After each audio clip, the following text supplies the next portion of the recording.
Gusto mo bang makita kung gaano ka mapagkunwari at hindi tapat ang mga Islamista? Tingnan mo ito. Ito si Mehdi Hasan, ang poster boy ng mga Islamista, na nagpapanggap na parang isang kaliwang woke na baliw, kahit hindi naman talaga siya ganon. Tingnan mo siya. Sa tingin mo nangyari kay Henry Noah? Sino si Henry Howard?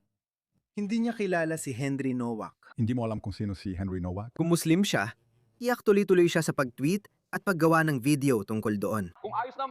Pwede mo bang gilabas, Rob, si Henry Nowak yung lalaki sa Southampton, England? Noong nakarang taon, Disyembre 3, 2025, isang 18 anyos na pauwi na bata ang pinatay ni Vikram Digwa. Ngayon lang lumabas ang video. Yung lalaking si Vikram. Kaya sinabi niya kalaunan na alam niya talaga ang tungkol dito. Kaya sinabi niya rin sa'yo na, sige, siya nga. Tingnan mo. Balita. Kinanda daw mga sumasamba habang may mga lalaki na kabalaklava na nagmartsa papunta sa muske at may nagwawalang grupo sa Glasgow. Kaya nangyayari rin ito roon. Tingnan mo. Sinabi niya, isipin ang reaksyon ng mga politiko sa Britanya kung ibang minoreng relihiyon tulad ng mga Hudyo ay ikinandado sa kanilang lugar ng pagsamba habang may nagbabanta sa kanila. Dahil Muslim ang mga biktima, parang walang may pakialam. Sinagot ko ito at magandang naging pagtanggap sa tweet ko. Sabi ko, may armas din ba ang muske na ito gaya ng isa? Naalala mo ba ang video na yon? Nangyari ito pagkatapos ng Southport riots, kung saan isang Muslim na pulis ang nagsasabi sa ibang Muslim na itapon ang kanilang mga armas. Sa totoo lang, ibalik ninyo ang inyong mga armas sa loob ng muske. Kung may iba pa na tulad dito, iiwan ko na lamang mga yon sa moske. Iwan sila sa muske. You don't give anybody any reason have any interaction with the police, negative interaction. Not for police. If there's any weapon, get rid of them. You're not going to arrest anybody. I think that Matagal na nilang ginagawa ito, mga kaibigan. Matagal na nilang ginagawa ito. At ngayon, kapag bumabalik na sa kanilang ginawa, naririnig ang mga sigaw sa paraiso ni Allah. Walang hiya talaga. Wala silang kahihiyan. Hindi niya binanggit ang Scottish na may kapansanan na muntik mapugutan ang ulo ng Muslim mula Sudan. Nagsalilita lang siya tungkol dito matapos magsimula ang kaguluhan, gaya ng inaasahan. Wala siyang sinabi, kahit pag ganito ang asal ng mga Muslim. Hindi niya kailanman pinuna. Ang mga kapwa niyang Muslim. Matagal na silang ganito umasta, dekada na. Pero hindi. Laging kasalanan ng mga puti. Laging ganon. Laging sinisisi ang mainstream British society. Pero wala kang maririnig na salita tungkol dito. Mabuti na lang, hindi na ito umeepekto ngayon. Tingnan mo, wala kang maririnig o makikitang salita dito. Kahapon lang ito lumabas. 4 na lalaking Afghan ang inakusahan ng panggagahasa sa isang dalagitang babae ng ilang oras sa Bristol. Alam mo ba kung anong nakita natin sa Belfast? Siyempre, maliban sa mga kaguluhan. Yung mga nagpo-protesta na yon, dapat araw-araw na may ganitong klase ng protesta. Dahil araw-araw din lumalabas ang mga ganitong kwento. At ang mga tao tulad ni Mehdi Hasan ay patuloy pa rin ginagaslight ang publiko. Alam mo, tuwing may insidente na may Muslim na gumagawa ng mga gawain ng Muslim, palagi nilang ipinapakita sa atin, oh, tingnan mo, may puti ring gumawa niyan. Tingnan mo, may puti ring gumawa niyan, na malinaw namang nasa loob ng inaasahan at katanggap-tanggap na proporsyon based sa kanilang populasyon. Sige, dapat iyon ang baseline. Ano man gawin ng mga puti, iyon ang standard. Kung halimbawa, kung sila ay may 10 kaso ng panggagahasa sa bawat 100,000 o 20 kaso ng panggagahasa sa bawat 100,000, yun dapat ang baseline ng lipunan yon dahil yon ang mainstream ng kanilang lipunan. Dapat palagi kang nagsisikap na mas mababa doon. Pero siguradong hindi dapat mas mataas doon. Pero ano ang nakikita natin sa mga Muslim? Ito ang nakikita natin sa mga Muslim. Tingnan mo ito. May lakas pa silang i-gaslight ang mga katutubo. Tingnan mo ito. Relihiyon ng mga bilanggo at ng pangkalahatang populasyon. Kaya tingnan mo ito.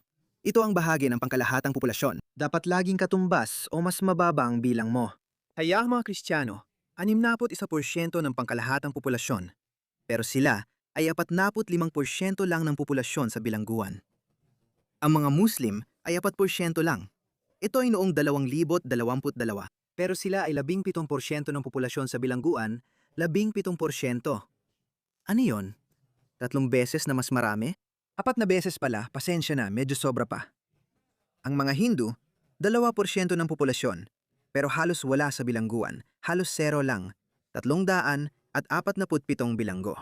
Ang mga Sikh na pinagtutuunan ng pansin ay 1% ng populasyon, 1% din ng populasyon sa bilangguan tama lang. Ang mga Budista ay overrepresented ng 1%. Nagulat ako nung marinig ko yon. Mga Hudyo, 1% pa rin. Kami namang mga ateista, konting sobra lang ang bilang. Pero alam mo, darating din tayo dyan. Pero hindi lang yon. Malinaw na ang mga taong ito, lalo na ang mga Muslim, kumpara sa ibang mga komunidad, ay mas maraming nagagawang krimen. Pero hindi lang krimen, pati na rin ideological na hamon. Gusto nilang itatag ang Sharia. Bakit hindi natin nakikita ang mga teroristang pag-atake ng mga Hindu? Bakit hindi natin nakikita ang mga teroristang pag-atake ng mga Buddhist? Tulad ng sabi ko, may kriminal sa bawat lipunan at maayos naman ang mga Hindu at mas mababa ang proporsyon nila kaysa sa inaasahan. Sige, dapat palaging sikapin na mas mababa sa karaniwang antas ng mainstream na lipunan. Pero walang teroristang pag-atake mula sa mga Hindu. Walang sobrang proporsyon sa gawaing kriminal. Kahit saan, may gumagawa niyan. Ganon din sa mga Sikh, walang teroristang pag-atake. Kaya ang mga Muslim ang nangunguna sa bawat sukatan. At gusto pa rin nilang magpanggap na sila ang biktima. May mga tulad ni Mehdi Hasan, na tahimik lang at di kinukondena ang masasama sa kanilang komunidad.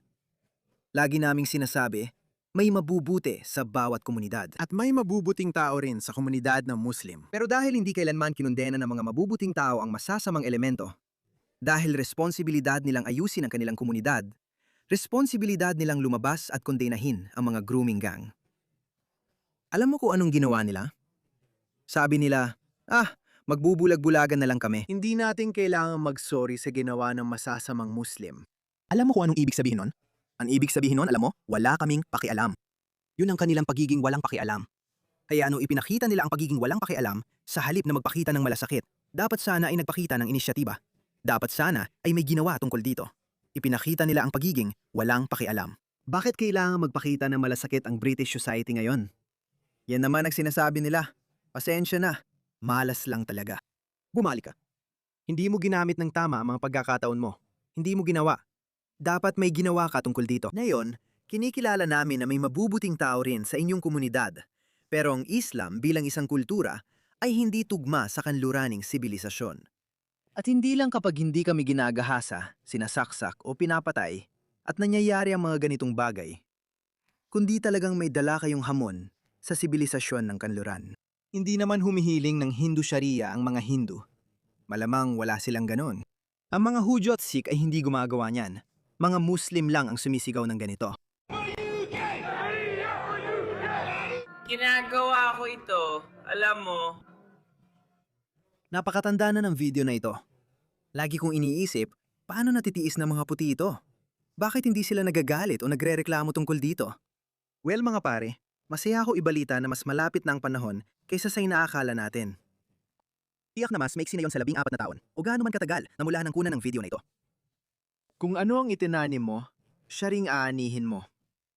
Hindi ito kinondena ng mga Muslim. Nagbulag-bulagan sila at ayaw makisali kahit di ko alam kung bakit. Ang tanga nun. Sa totoo lang, dapat kinondena pa nila ang ganung asal. Pero hindi nila ginawa. Kaya, alam mo, hindi yan gagana. Hindi magtatapos ng maganda para sa kanila.